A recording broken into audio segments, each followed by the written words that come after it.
Hey pals, I'm here today to talk about 3 of my most anticipated releases for 2023. I pre-ordered all of these because these are the second novels from these authors, and I read their debut novels when they came out a few years ago and really enjoyed all 3. So it was just super cool to see that they each had a book coming out within like 4 or 5 weeks of one another.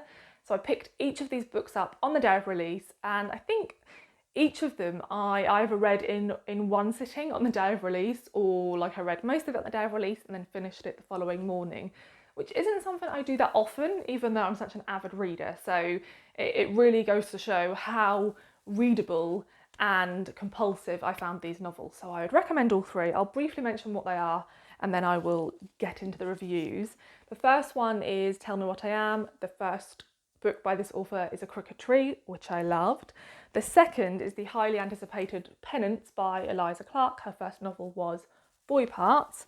And the third is Ordinary Human Failings by Megan Nolan. Her first novel was Acts of Desperation. So I'm just going to talk about these in the order they were released because I sort of am struggling to rank them against one another. So we're going to talk about Tell Me What I Am first. This is something I really enjoy, and that is, it is a split narrative. We are following an aunt in 2004 in Philadelphia, and we are following her niece in 2018 in Vermont. I love split timelines and like different point of view, so yeah, was immediately just drawn into this book. And at the heart of this narrative is a crime. So in 2004, Dina Garvey leaves to go to work and doesn't come back, and she is believed to have probably been killed, but the police find no evidence of this, and because of that, her father wins custody. Now, her father was known for coercive control and domestic abuse, and that is why Dina left him. So he wins custody, he takes her off to Vermont, and he stops Dina's family from ever seeing her again.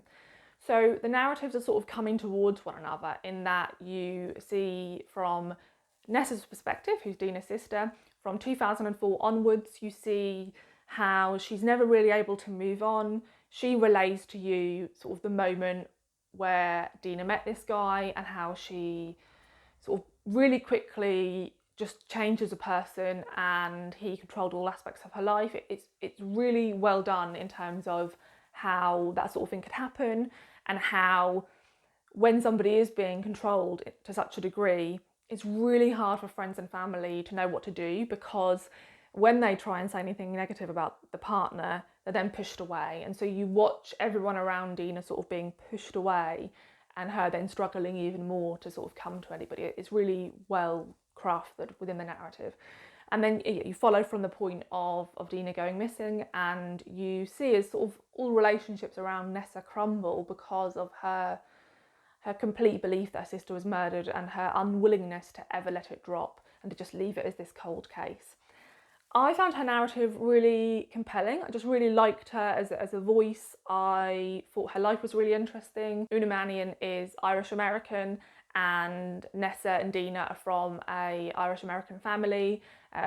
Every summer they have lots of young Irish men come over to work for their father, who's a contractor. And so there's this really vibrant community around them, and I really liked seeing that. And then in Ruby's perspective, you are seeing her as she grows up. It opens with her, it sort of opens at the end with her getting a phone call that sort of reveals something, and then it goes all the way back to her childhood when 2 social workers knock on the door and say that they are aware she's not been going to school and they don't think she's getting the sort of emotional support she needs, and so she has to go to school even though her father doesn't want her to.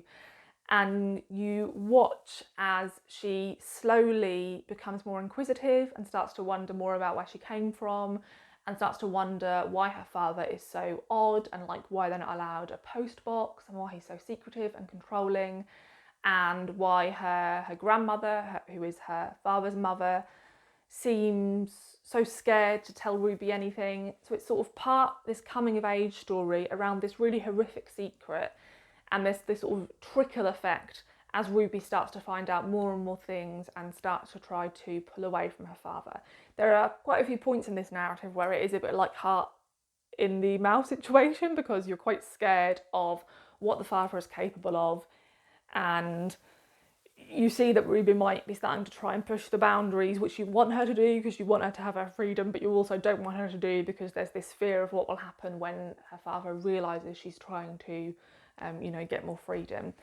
I found this just super compelling. I think that for me, A Crooked Tree felt like a stronger narrative, and I think that's because I sped through this. I couldn't put it down, found it so easy to read, but I haven't tabbed any sections because there wasn't any like bits of writing that just really jumped out at me as being really beautiful or, unexpected. And also, it was one of those books that the ending wasn't the strongest thing. For me, like the start and the middle were the stronger sections. And so I always think when the end feels a bit weaker, you're sort of left with this deflated feeling. So initially I felt like, oh God, this is like one of my favourite reads of the year. I still feel like it's one of my favourite reading experiences of the year. And I just find her writing, it really works for me. I can see how a lot of people would read this and just be like, oh, like it's not really doing anything new in terms of a narrative or in terms of writing style. But for some reason, I just feel in really safe hands when I read her books, and I will 100% continue to pre-order them. I definitely recommend if you like the sound of it, and I think if you enjoyed her first novel, you will definitely enjoy this one too. The next one I think I'm really going to struggle to describe. I've just attempted it and it was a complete mess, so let's try it again. Penance by Eliza Clark is different to anything else I've ever read before, and possibly one of the most upsetting books I've ever read in terms of triggering content. There is a framing narrative to this book. When the book opens, you read a note that is supposedly from the publisher, but of course has been written by Eliza Clark, that says, what you are now reading is a true crime non-fiction book written by a journalist called Alex C. Corelli, and it was pulled off the shelves after publication because lots of the interviewees accused him of fabricating interviews with them. And we as the publisher have decided to republish this book with this note so you can go into it as the reader, knowing the context of this narrative. And the true crime book you're reading, written by this journalist who is a middle-aged, wealthy white man who had had a few successful true crime narratives and then had a couple that really didn't do well, had been trying to find like this perfect story, this really sort of gruesome crime that hadn't been spoken about. He heard about a murder that took place on the eve of the EU referendum in a small seaside town in between Whitby and Scarborough, a fictionalised town. God, I would not want this to have been a real town because I would feel awful for the people who lived there. Where 3 17-year-old girls murdered another teenage girl, and they murdered her in a pretty brutal fashion. And this true crime narrative is looking at all the different factors that sort of led to this crime happening. This is structured in such a way that the author splits it into sections about each of the perpetrators, but also a fourth girl who was wrongfully accused. And each of their narratives build a larger picture, but also get you closer to the night of the crime. There are also like podcast recordings of podcasts just done in really bad taste about the crime. There are transcripts of interviews that the true crime writer has with the parents of both the victim and the perpetrators. And there are also sort of little asides where the true crime writer gives you like more context for the town. So for example, there's like this water park where an event takes place on a school trip, and he goes into like the history of that water park. So there's lots of like chapters that are just sort of read like a newspaper article, a sort of deep dive into the town itself. But all these things pieced together into the wider context. This was so readable. I couldn't stop reading. I was deeply fascinated by this, and what I will say about this book is it is intensely dark and upsetting, and I don't tend to read much, I don't read really true crime, but I also don't read many sort of detective thrillers and things like that. And in large part is because I'm not really interested in, in hearing the gory details of a death. And this book went as far as I could physically go. You are told what happened, but what I will say, in case you're concerned about, what you might read, is that, for example, you're told the objects used to kill Joni Wilson, but you are not given the detail as to how those objects were used. I mean, your imagination sort of does it for you, but luckily, when we got to the sort of section where she was killed, I was just thinking, I don't know if I can do this. So I was very glad that the author decided not to, give us too much detail about that. But two things that really struck me about this book. One is, I read a lot of books about girlhood that make me feel joyous about, growing up and being a young girl, and reminds me of all the wonderful things about being a child. This book was the absolute fucking opposite. It reminds me of how awful, horribly, horribly awful teenage girls can be to one another, how cutting. In large part, this is a book about bullying and what that sort of constant bullying between friends can do to people. I mean, when I was a teenager, a younger teenager than the characters in this book, I was bullied for, nearly 3 years by a particular girl in my friendship group. And all the friends around the group sort of initially let it happen and then eventually joined in. It was pretty horrific looking back on it. And I think she really captured that. She captured why you would perhaps stay in a friendship where that was happening. And interestingly, the person being bullied in that thing I just told you is not the victim, is one of the perpetrators. So this book is looking at the impact of what we do to one another as teenagers, things we think are just small slights and not a big deal, how all those things can add up. And also another thing this book really delves into is how lonely, vulnerable people, how the internet can be a really dark, just awful place, because the 3 young girls who are the perpetrators all in different ways become obsessed with the internet, and one of them in particular gets really into other crimes that have happened. I'm going to give you a content warning here because I don't really think anything in this narrative is a spoiler. You're told what happens at the start and it's literally just you hearing the detail of that. One of the perpetrators has an obsession with a fictionalised high school shooting. And there is a point in the narrative when you're told all the details of that high school shooting. It's awful. It's the section I had to stop reading at.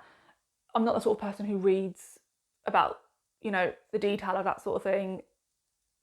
And yeah, it was right before bed and I was just like I'm just going to put this down and pick it back up tomorrow. So if you don't want to read about that, do not go near this book because, a couple of these characters become really obsessed with these really brutal crimes. There's lots of stuff about the dark web and about how, we all know fan fiction is this sort of lovely, wonderful thing, but there's a really dark side to fan fiction.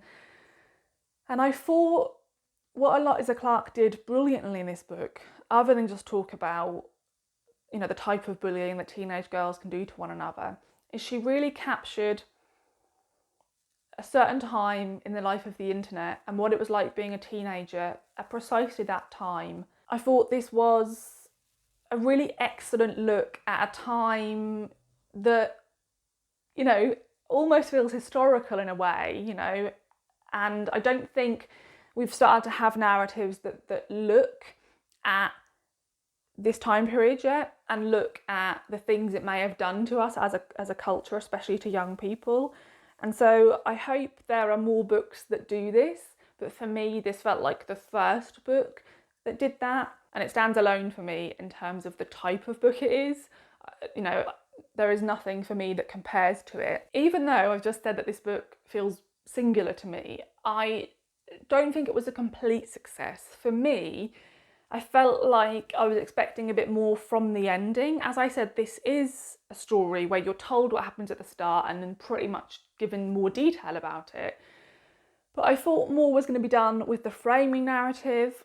I thought that possibly there would be some additional reveal to do with that framing narrative, and it sort of just wrapped itself up.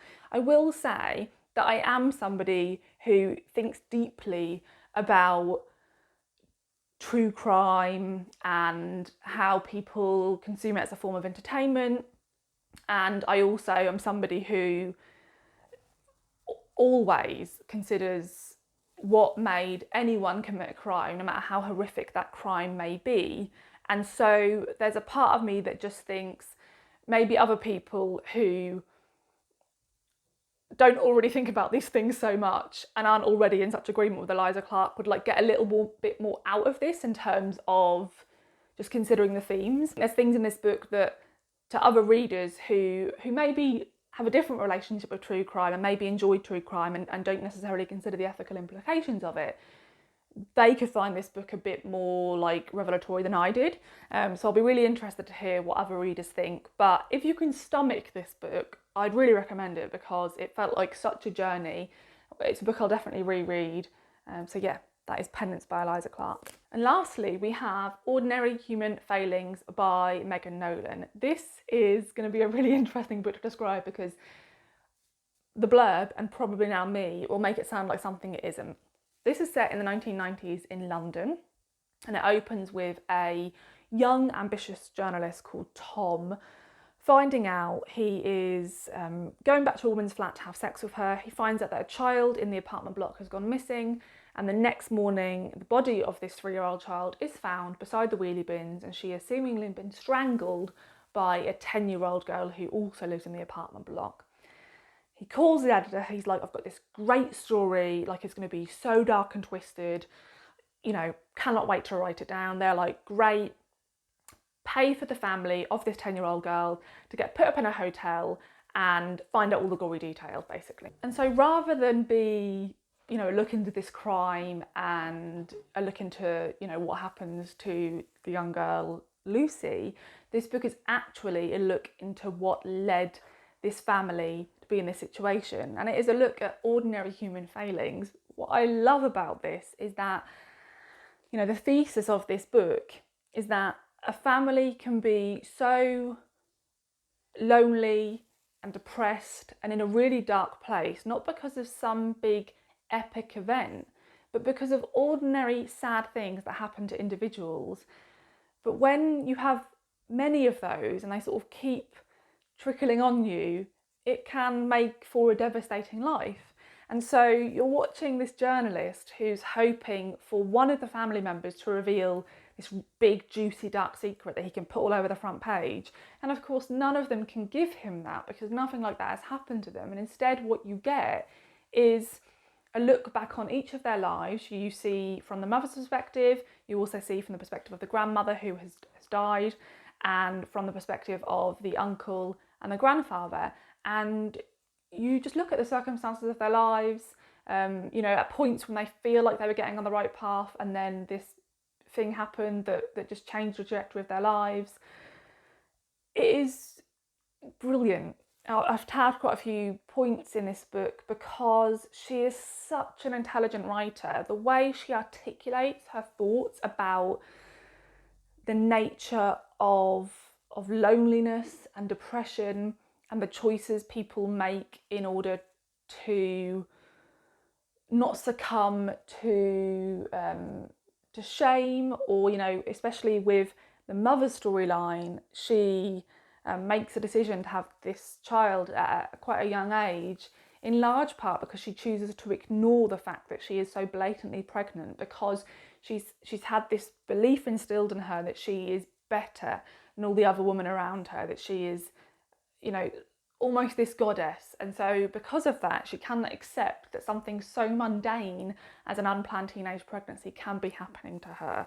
And just watching the way in which all of these characters end up where they are and end up, you know, this poor child, Lucy, how she could have ended up being involved in the death of this, other poor child is so interesting. I'm going to read you a section that is about the uncle. He is an alcoholic, and I've never read writing about being an alcoholic that is so, just feels so close to what the truth of that must be. It was devastating, not because it was violent, but because it was the very opposite. The feeling was slow and natural and utterly complete, undeniable, total and truthful. The feeling was certainty of the essential malevolence of things, certainty that they would only ever be so. There was darkness beneath or inside everything, and even beautiful things were irredeemable, because they only acted to obscure, but never to transform. I just thought that was amazing. And I think perhaps some people might read this book and think, oh, it's not really doing anything different, I thought the crime would be more interesting or more at the forefront. I think this is so interesting. I think this is so intelligently written. I think she's an author that's 100% going to go forward to read prizes. Really like to see this long list with the Booker. I think she's going to do great things. I think she already has. And I think this book, other than being a look at this family, when you see things from the journalist's point of view, he's awful, but there are points where you sort of laugh in like an awful way, because he says things that are just so clearly horrible and he just believes them to be fine. I thought this was a great look at family, and like I said, I also sped through this one and would happily reread it and can't wait to hear more people talk about it. So those are the 3 books that I was really eagerly anticipating, and I haven't felt let down by any of the 3. As I said, I felt that Penance and Tell Me What I Am, the endings were slightly less strong than the rest of the book, but I still really enjoyed them overall, and like I said, would happily reread all 3 of them, and just feel really excited to continue to follow these authors' careers. So I would love to know if you've read them, love to know your thoughts on them, and of course I would be very intrigued to know if you've read any other books like them that you think I would enjoy. Thanks so much for watching, and I'll see you in the next video. Bye!